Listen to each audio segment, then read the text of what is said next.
Buckle up, it's the Insurance Dudes Podcast. Boom!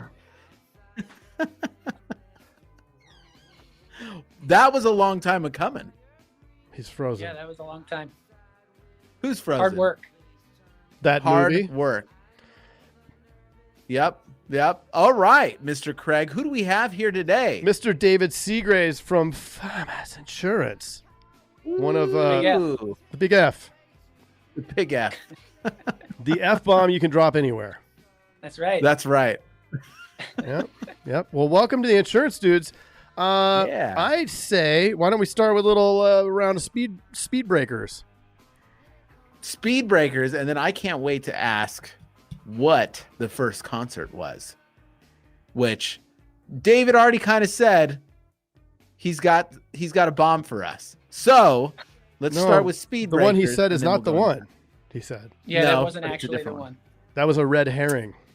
Yeah. Yeah, so I'm excited. All I'm right. excited. Uh, Speed breakers. Let me pull it up. Are you ready? Put the timer on. Okay. And have you ever had a mullet? No. First crush. 8th grade. Most embarrassing thing your mom ever caught you doing? You know. Fastest speed ever ever driven. 95. Favorite cereal. Fruity Pebbles. How many kids?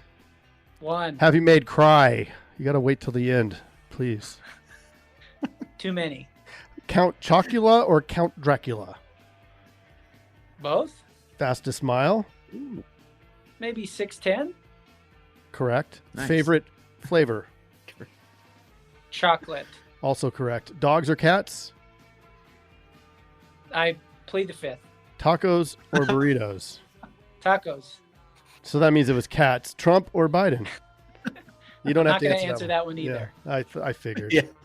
All right. Well, welcome, and you did win on Speed Breakers. So great job. Oh, Great good. job. That's my We goal. did is get to a win cat. in life, The studio audience is just enamored with David Seagraves, and we just started. That is unbelievable. Now, let's jump into what I am so curious about, which is, David, what was your first concert? Go all the way back. Well, now it's going to be so anticlimactic, but my dad took me to AC/DC on my 12th birthday. Oh, That is not anti. That is that. no. that That is is not. great. What tour was that? I don't know.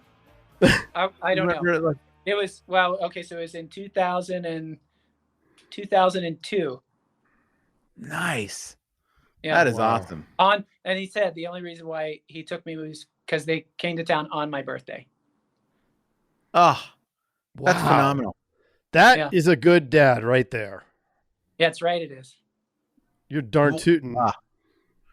Do you still have the shirt? I'm sure you got a shirt. I did get a shirt, and I got a really giant shirt, and it's somewhere. I can't remember where it is. It might even That's still be at awesome. my parents' house. Oh, look at Craig. Well, Did I you know want that's any the of that? producer, not me. That's actually, no, AC/DC is actually just backstage. Yeah. My first concert was Michael Jackson, and it was on my birthday as well. It was on my 9th birthday, and she only took me to that because the same thing, it's a birthday. And I still have the shirt. It's got some holes in it because I did start wearing it again. I actually wore it to Michael Jackson's house at one point. That's another story. So anyways, David, let's go back from AC/DC to now at the Big F. Tell us about that journey.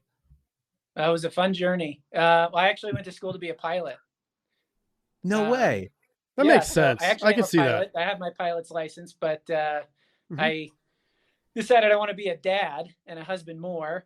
So, I wanted to fly big old airplanes, and flying big airplanes requires you to be away from home for 3-4 days at a time. So before I graduated, I decided to kind of change to air traffic control instead of piloting. I didn't go down that route. Worked for Frontier for about 4 years, and then had to leave the aviation industry for stupid regulations we won't get into here. So then I ran a restaurant for 3 years, and then I realized very quickly that I didn't want to do that unless it was my own restaurant. Mm. And now I'm here. You got out of that. Yes. That's great. But I'll tell you one thing, man, because I did the same thing for like 10 years. I worked in bars and restaurants. There's no better place to learn communication. Oh, I mean, for sure. It's incredible. Yeah.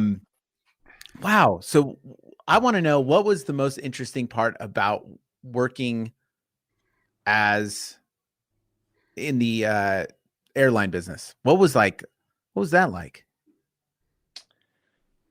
I mean, it was my favorite job I had and probably will ever have. If I could go back, I would. I don't know that I would at this point because I like what I'm doing now. Yeah. But the benefits were probably the best. So for a time being, for about 4 months, I worked for a very small airline in Idaho. And every other week I would fly home to Colorado just because I could. And I was a dispatcher at the time. And as a dispatcher, you get to sit up front. So that was probably my favorite part, is being able to fly up front. I got to fly up front a few times to go visit my brother in Philly. It's always what I wanted to do, was fly an airplane, right? So that's so cool. That was my favorite part, probably. And as a dispatcher, what would your day look like? I wouldn't even know. What does that entail? So dispatcher's like a pilot on the ground. That's kind of what I describe a dispatcher to be. So they're doing the flight plans. They're looking at maintenance and all kinds of stuff to make sure that flight is, safe to go. Kind of the eyes on the ground for the pilot as he's flying, because you can only see what's out in front of you, and it's a whole lot of sky. So, wow, that is incredible. Yeah. So I want to know. So you're working in a restaurant. What got you into insurance? I love the backgrounds. Everybody has such a cool story. So that has been probably one of the coolest, because every little boy wants to be a pilot at some point, right? Sure. So how did you get into it? Yeah. So I think when I really realized what path I wanted to take after aviation was done, I was working in the restaurant, and I realized that I definitely didn't want to manage I wanted to manage a business, I thought, or get into sales somehow. But, oh, wow, the sun is coming in right at the wrong angle. Put down your sun visor. There is no sun visor. I'll just do this. Your office. It literally comes right through the blinds right now. If we were actually on time, this wouldn't have happened. Mine is about to do it. So anyways, I decided I wanted to go into sales, and I was like, well, how about food distribution, right? Because that's the most close sales that there was. And I applied a few places, and they all wanted experience, and I didn't have any sales experience. So then I was like, well, what can I do in sales that doesn't need experience? So it was like, okay, real estate, mortgages, or insurance. And when I told my wife about those 3 things, she said, well, insurance has a base salary. I like safe. And then I opened an agency a year later, which is not safe. No. From scratch, you did? No, I bought an agency. So Farmers has this cool program called the Protege Program. So I actually worked under an agent for about a year and 3 months. And then I bought an agency last September. I actually started the same time George did. Oh, same cool. Month. Yeah. That's awesome. So, crazy. So what did you learn at the other agency as you were opening your new agency? What were some of the big takeaways that you learned from a veteran? You got to track your numbers, keep score. Winners keep score. Constant training, and just make sure you have a process. I mean, to me, those are the three keys to being successful. There's other things, but I would say definitely, even in the last 6 months, those are probably the 3 biggest things that I have changed in my agency and that have really created my success over the last few months. Yeah. That's awesome. So walk me through the first day, the first month. Like, what happened? You walked in the door, you're the new boss. Was there staff? Yeah, Or Farmers requires you to have a licensed producer. So, or at least they did. I'm pretty sure they do now still. Um, I was a kid in the candy shop. I wanted to do everything and even more. And so, you go and try and you spend money, but I didn't know what I was doing at all. You right. never know what you're doing right off the bat. So, that's what it was. I tried a bunch of things and they didn't work. And then you slowly learn and you slowly take away and keep hustling, keep grinding, and eventually stuff sticks to the wall. Love it. Love it. And what were you doing? So you come out of the gates. I we've known each other probably since you started, right? So, right around that time. Oh, well, or so it was opened the September of agency. 19. Oh, September of 19. Okay. Yeah. And so take us through, I mean, what a crazy time to come into owning an agency. You're learning this stuff as you go the first few months, and 2020 is exciting.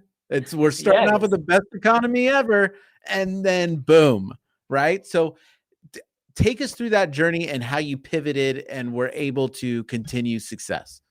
Sure. So back when I was working under that agent in the protege program, I like to say that I was playing insurance agent. I wasn't really an insurance agent at that point. All I wanted to do was go and network, and because that's the fun part, go drink beer after work and meet people. Right. So that's what I did. I learned I didn't learn fast enough, but I learned that by about 9 months into owning my own agency, that was not something that I could do. And then COVID came, and that was honestly, I couldn't anymore. So I would say those are the biggest differences between my first 9 months and the last, 8 months have been, okay, get your ass in the seat and get on the phone. Yeah. What were your prospecting efforts before and after? How has that changed? Like what, gosh, that had to be scary too. It hasn't changed a whole lot. Nothing scary. I mean, it is, but if you're scared, you're not doing anything. If you're scared, you're shaking in your boots and you're not moving forward. So if I'm scared for 5 minutes and then I move on, because it doesn't help. Right. So, my prospecting efforts were similar. You buy live transfers, you buy internet leads, you talk to people in hopes that they want to talk to you. But there was no focus. There was no focus. And now there's a focus. I hope I answered your question. Yeah, exactly. And you know what? I want to know too, being as an agent working for another agent, you now are wearing the owner hat and going into this. Talk about like what you learned as working more on the floor for an agent, and now you're working for an agent and yourself. How are you pivoting at this point? Everybody runs their agency differently. I don't know if this is going to answer your question either, but everybody runs their agency differently. I think the biggest pivot for me was knowing what not to do. I learned more what not to do, and really have a plan. That's the key. You just have to have a plan, and the plan's going to change. But have a plan and go do it. I don't know that there was a whole lot of pivot other than that. That's huge, right? And something right in the middle of that, which is be ready for it to change, because that is going to happen. I still struggle with that sometimes, because I try to get, my mind is always over in a million directions, as it is right now as I'm talking. But so you try to get organized. I'll try to get organized, lay it out. And then of course the chaos happens, and you've got to set yourself up to be ready for that, and then accept it, right? Because you set the schedule and then it blows up. It's easy to get derailed and blow up with the schedule if you're not prepared for that. And I think that's really, really huge. Your awareness of that. So I want to acknowledge that. It's just like having a budget, right? Everybody thinks a budget is like January through December, this is how much I'm going to spend. Right. And then come March, COVID comes and you're like, oh, wait, what? Or whatever, your washer breaks or your water heater breaks and now you're out $2,000. And it's like, okay, well, there goes my budget. Okay, time to move on. Life still goes on. Right. Right. Nobody cares that your water heater broke. Sorry. Hence the reason why 2020 didn't affect you much is because your mindset is just, I'm constantly pivoting to make it work. 2020 was the best thing for me because I am not playing insurance agent anymore. Right. I'm sitting down and doing it. Go figure out what works and stop complaining. I hate Facebook. I hate Facebook and those groups that everybody complains about. I love Facebook because there's great groups out there, but God, there's one that somebody asked me to join the other day and it's all just complaining. Yeah. Shut up, stop complaining and go do something. Yeah. Yeah. Right. That's tough. And getting caught up in that kind of negativity will just bring you down because it's easy to jump in. Right. And just start. Yeah. Well, that's true. That happens. And then all of a sudden you're down the rabbit hole of toxic. Since I left the aviation industry, it has truly, my mindset has done a giant shift. And I live my life and nobody else does. And how am I going to live my life? Half full, crap happens and, stuff hits the fan and you live in it. It's healthy to live in it and be negative for a moment because that's what you do. That's what we're hardwired to do. But take that negativity and what good happened out of it? What did I learn from this experience? I even take the most darkest times you can think of. And there's, somebody, God forbid, somebody dies in your family. And there's a positive in that, they're no longer suffering or, now I get to go see my family or, we all get to mourn together. There's always something good that happens in everything in life.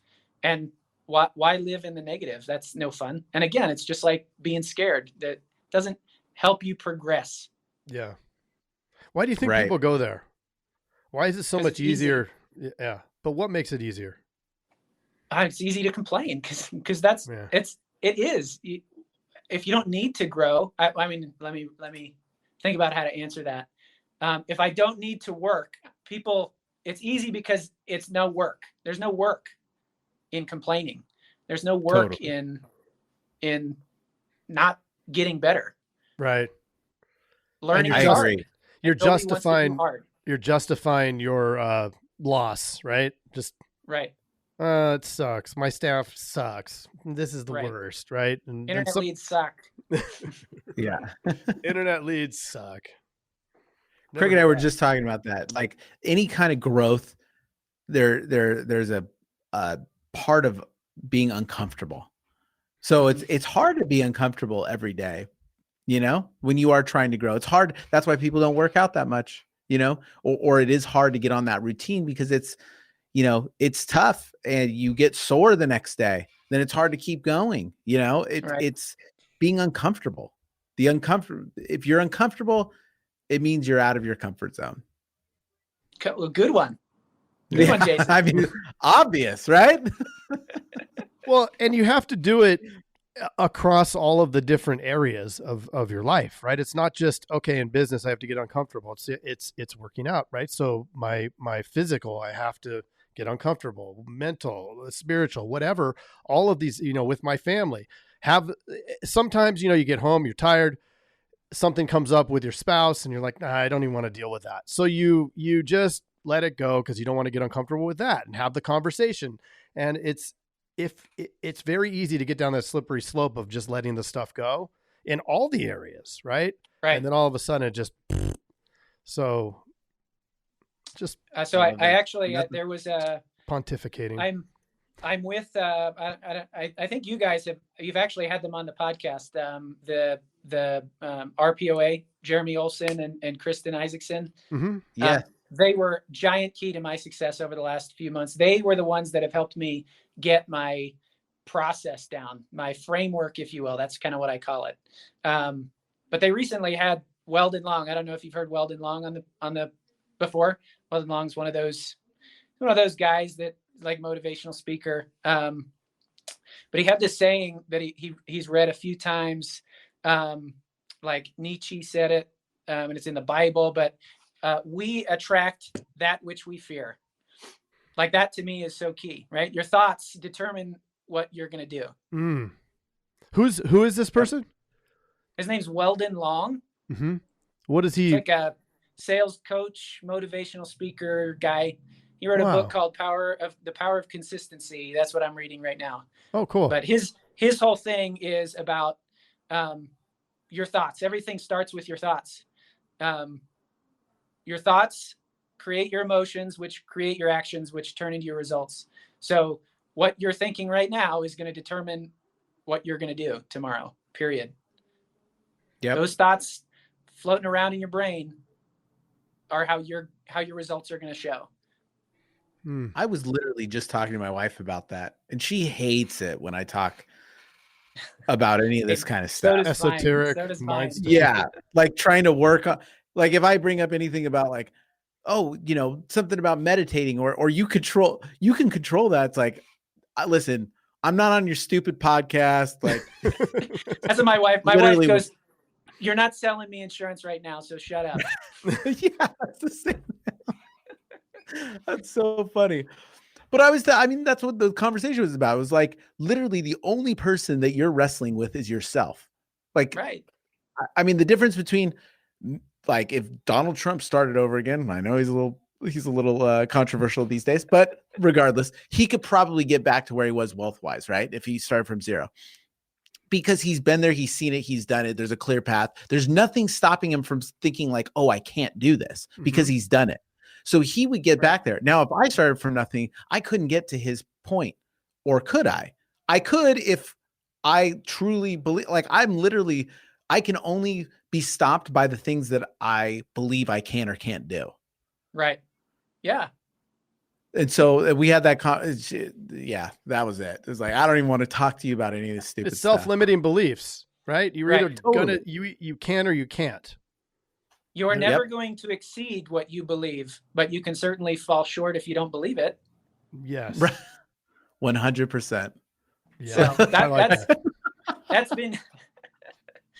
been key to me, is just that mindset of positivity. And, you know, I'm living my life for me, and I'm going to do what I'm going to do. And the results come from whatever you want to do. So yeah, do or do not. There is no try. That's right. Who was that said that? I don't know. I can't remember. It's a movie, right? Blue is like a blue guy, right? Yeah, it's blue. Avatar. Was it from Avatar? Yeah, I think so. I don't want That's Lucas awesome. to come and get us for mentioning anything. So yeah, no What? trademarks. To be continue. Hey, Jason. Yes, Mr. Craig. That was another awesome episode, wasn't it? Mm-hmm.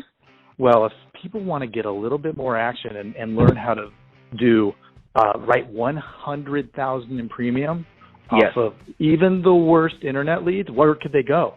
They can go to live.teledudes.com. Ooh, that sounds exciting. Are we going to be there? Yes, it's a weekly call that we're doing right now it's live, and it will show you the process. The entire process is super awesome. I love it. Let's do it. Let's do it. Sign up right now, live.teledudes.com. Live.teledudes.com. That's live.teledudes.com. Hey, Craig, there's a new community that we are starting that I cannot wait to tell everybody about. It is our live texting community where you and I are going to answer people's questions and give them free content, right? Are you kidding me? We get to talk to them? Yeah, which is awesome, but they have to opt in. They have to text us at 520-214-2219. That's 520-214-2219. Nice. Craig, are you going to respond to these texts? I'm going to respond to them for sure. Live. I'm into it too. It's going to be awesome. And it's going to be our new texting community where we're going to get back to everybody that we can and drop some crazy content, free content, and free the calculator that you just came up with. That's right. The calling calculator, sales material. I mean, everything for insurance agents. This is it. It's the best texting community out there for insurance agents. Well, what the heck is that number again? I can't remember it. It's 520-214-2219. That's Okay. 520-214-2219. I love it. I'm going to text it right now. 520-214-2219. All right. I'll see you later, Mr. Jason. Bye, Mr. Craig. Wait, do they even listen to this on the radio anymore? I love it. I love it. Nice. All right.